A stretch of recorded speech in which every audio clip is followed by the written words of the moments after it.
Friends, welcome to Diana voice over. இது Srirangam கதையுடைய part 3 video. இதுக்கு முன்னாடி பார்ட் 1 பார்ட் 2 அப்படின்னு 2 வீடியோ இருக்கு. கண்டிப்பாக போய் பார்த்துட்டு வந்துருங்க. அப்போதான் இந்த கதை உங்களுக்கு புரியும். தான் உயிருக்கு உயிராக காதலிச்ச அந்த பெருமாள் சிலை நம்மளை விட்டு போயிடுச்சு அப்படின்னு தெரியாம தூங்கிட்டு இருக்கிற அலாவுதீன் கில்ஜியோடைய மகளான சுரகானி ஒரு பக்கம், இன்னொரு பக்கம் நம்மளுடைய நடன நிகழ்ச்சியால நம்மளுடைய சிலையை திரும்பி அடைஞ்சிட்டோம் அப்படின்னு ஸ்ரீரங்கத்திலிருந்து வந்த அந்த ஒரு குழு ஒரு பக்கம். இதோட தான் இந்த பார்ட் 2 வீடியோவை நம்ம முடிச்சிருந்தோம். இதுக்கப்புறம் என்ன நடந்துச்சு அப்படின்னு இந்த பார்ட் 3 வீடியோவில் பார்க்கலாம். அதுக்கு முன்னாடி நம்ம சேனலை நீங்கள் இப்போ தான் ஃபர்ஸ்ட் டைம் பார்க்குறீங்க அப்படின்னா கண்டிப்பாக சப்ஸ்கிரைப் பண்ண மறக்காதீங்க. இப்போ ஸ்டோரிக்குள்ளே போகலாம். தங்களுடைய பெருமாள் சிலை திருப்பி கிடச்சிருச்சு அப்படிங்கிற சந்தோஷத்தில் போன அந்த ஒரு குழு ஒரு முக்கியமான விஷயத்த யோசிக்கிறாங்க. அலாவுதீன் கில்ஜி அவ்வளவு எளிதாக இந்த மாதிரி ஒரு விஷயத்த பண்ணவே மாட்டான். அவன் இப்படி ஒரு விஷயத்த பண்ணுறான் அப்படின்னா இதுக்கு பின்னாடி ஏதாவது ஒரு உள்குத்து இருக்குமோ அப்படிங்கிற சந்தேகத்தில் இந்த ஒரு குழு ஒரு திட்டத்தை தீட்டுறாங்க. அதன்படி இந்த மொத்த குழுவும் இப்போ சின்ன சின்ன 3 குழுவா பிரியணும். அதில் ஒரு குழு கிட்ட மட்டும்தான் இந்த பெருமாள் சிலை இருக்கணும். தனித்தனியா பிரிஞ்சு போகும்போது பெருமாள் சிலையையும் காப்பாற்றலாம் அப்படிங்கிற ஒரு முடிவை இந்த குழுவில் இருக்கிறவங்க எல்லாம் சேர்ந்து எடுக்கிறாங்க. அதன்படி 3 பேர் கொண்ட அந்த ஒரு டீம் கிட்ட இந்த ஒரு சிலையை கொடுத்து அனுப்பிச்சிடுறாங்க. மீதி 2 குழுவும் தனித்தனியாக பிரிஞ்சு போயிடுறாங்க. வேறு வேறு திசையில் இந்த 3 குழுவும் தனித்தனியாக போகிறாங்க. அதில் சிலை இல்லாத அந்த 2 குழுவும் ஸ்ரீரங்கத்தை போய் அடைஞ்சிடுறாங்க. ஆனால் அந்த சிலையை எடுத்துக்கிட்டு போகிற அந்த குழு ஒரு நடுக்காட்டில் மாட்டிக்கிறாங்க. வழி தெரியாமல் மாட்டிக்கிறாங்க. இது ஒரு பக்கம் இருக்க, இன்னொரு பக்கம் அலாவுதீன் கில்ஜியோடைய மகளான சுரகானி எழுந்து பார்க்கும்போது அந்த பெருமாள் சிலை அங்க இல்லை.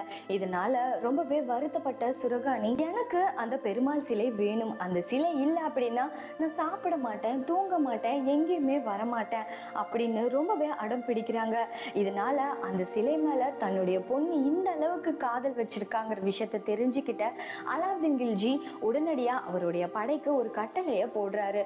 உடனே போய் அந்த பெருமாள் சிலையை எடுத்துட்டு வாங்க அப்படின்னு சொல்லி அந்த சிலையுடைய பிரிவை தாங்க முடியாத சுரகானி அந்த படை கூடவே தானும் வரேன் அப்படின்னு சொல்றாங்க.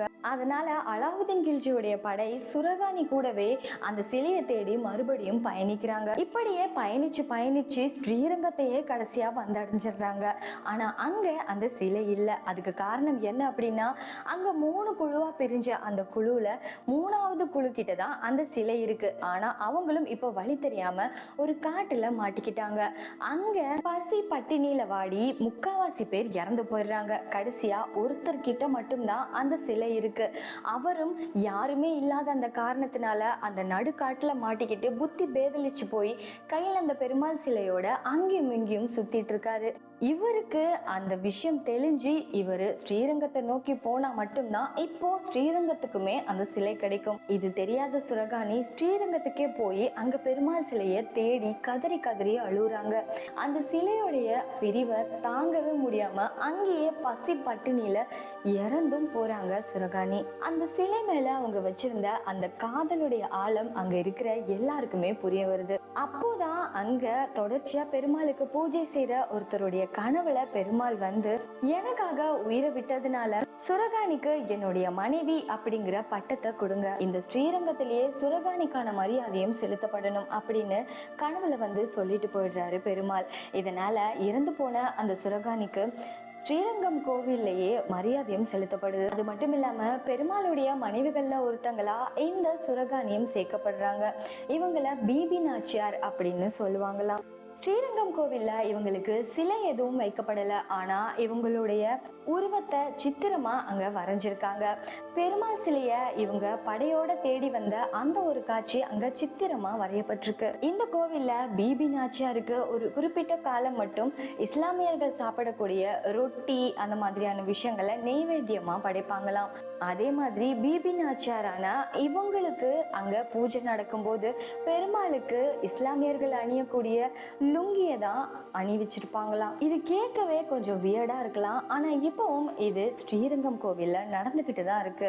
இன்னொரு பக்கம் நம்ம எந்த உற்சவர் சிலை வேணும்னு அங்கே போய் அவ்வளோ பெரிய நடன நிகழ்ச்சி நடத்தி அந்த உற்சவர் சிலையை மீட்டு கொண்டு வரணும்னு நினச்சோமோ, அந்த சிலையை வழிபடாமல் நான் சாப்பிட மாட்டேன் அப்படின்னு சொல்லி வள்ளி அப்படிங்கிற அந்த நாட்டிய பெண் பட்டினியாவே இருந்து இறந்து போயிருக்காங்க. அதுவும் ஸ்ரீரங்கம் கோவில்லையே இறந்து போயிருக்காங்க. இந்த ஞாபகமா வள்ளிக்கு ஸ்ரீரங்கநாதர் கோவில்ல ஒரு சின்ன சிலையும் எழுப்பப்பட்டிருக்கு. இது ஒரு பக்கம் இருக்க, நீண்ட நாள் ஆகியும் அந்த சிலையை கொண்டு வரக்கூடிய குழு வராததுனால ஸ்ரீரங்கத்தில் இருக்க ரொம்பவே முக்கியமானவர்கள் எல்லாம் சேர்ந்து ஒரு முடிவுக்கு வராங்க. நம்மளே அந்த பெருமாள் சிலை மாதிரி இன்னொரு சிலையை செஞ்சு சிலை கிடைச்சிருச்சு அப்படின்னு சொல்லி வச்சு திருவிழாவை நடத்தலாம், அதுதான் நம்மளுடைய மக்களுக்கும் நல்லது அப்படின்னு சொல்றாங்க. இதனால போலியா அதே மாதிரி ஒரு சிலையை செஞ்சு அந்த சிலையை ஸ்ரீரங்கத்துடைய உற்சவர் சிலையா வச்சு அந்த சிலைக்கு திருவிழாவும் நடத்துறாங்க. திருவிழா எல்லாம் நடந்து முடிஞ்சு 6 வருஷத்துக்கு அப்புறமா ஸ்ரீரங்கத்தை சேர்ந்த ஒருத்தர் ஒரு காட்டுப்பாதையில போய்கிட்டு இருக்கும்போது அங்க பைத்தியம் பூச்ச மாதிரி ஒருத்தர் பெருமாள் சிலையை கையில வச்சுட்டு சுத்திட்டு இருக்கிறத பாக்குறாங்க. அவருக்கு ஜடையெல்லாம் விழுந்து போய் ஆளே மாறி போய் இருந்திருக்காரு. அதை பார்த்த அவரு இது ஸ்ரீரங்கத்துடைய உற்சவர் சிலையாச்சே அப்படின்னு சொல்லி அடையாளம் கண்டுபிடிச்சிடுறாரு. அதனால மறுபடியும் உற்சவர் சிலை ஸ்ரீரங்கத்துக்கே வந்துருது. அப்போதான் அங்க இருக்கிற நிறைய மக்களுக்கு ஒரு மிகப்பெரிய டவுட்டும் வருது. 2 சிலை இருக்கே, இந்த 2 சிலையில எது உற்சவர் சிலை? எடுத்துட்டு வந்தது போலியான சிலையா இல்லை ஏற்கனவே இருக்கிறது போலியான சிலையா அப்படின்னு ஒரு சந்தேகம் வருது. இதனால ஊர்ல இருக்கிற ரொம்பவே வயசான ஒருத்தரை கூட்டிட்டு வந்து நடந்த விஷயங்களை கேட்கும் போதுதான் மக்களுடைய நலனுக்காக ஒரு போலியான சிலையை செஞ்சு வச்சிருக்காங்க அப்படிங்கிற உண்மை தெரிய வருது. அதனால அங்கிருந்து எடுத்துட்டு வந்த சிலைய மறுபடியும் அங்க பிரதிஷ்டை பண்ணி மறுபடியும் ஸ்ரீரங்கத்துக்கு உற்சவர் சிலை வந்துருச்சு அப்படிங்கிற சந்தோஷத்தை பயங்கரமா கொண்டாடி இருக்காங்க மக்கள். இதோட இந்த கதை முடிஞ்சிருச்சா? கண்டிப்பா இல்லை. இதுக்கப்புறமும் நிறைய விஷயங்கள் நடந்திருக்கு ஸ்ரீரங்கநாதர் கோவிலுக்கு. அதையெல்லாம் தாண்டி தான் இன்னைக்கு நம்ம முன்னாடி கம்பீரமா நின்றுட்டு இருக்க இந்த ஸ்ரீரங்கநாதர் கோவில். இதுக்கப்புறம் என்னென்னலாம் நடந்துச்சு அப்படின்னு அடுத்து வர பாட்டில் பார்க்கலாம். இதை பற்றி நீங்கள் என்ன நினைக்கிறீங்கன்றத கமெண்ட் செக்ஷனில் கமெண்ட் பண்ணுங்கள். இந்த வீடியோ பிடிச்சிருந்தா லைக் பண்ணுங்கள், நம்ம சேனலை சப்ஸ்கிரைப் பண்ணி சப்போர்ட் பண்ணுங்கள். தேங்க்ஸ் ஃபார் வாட்சிங்.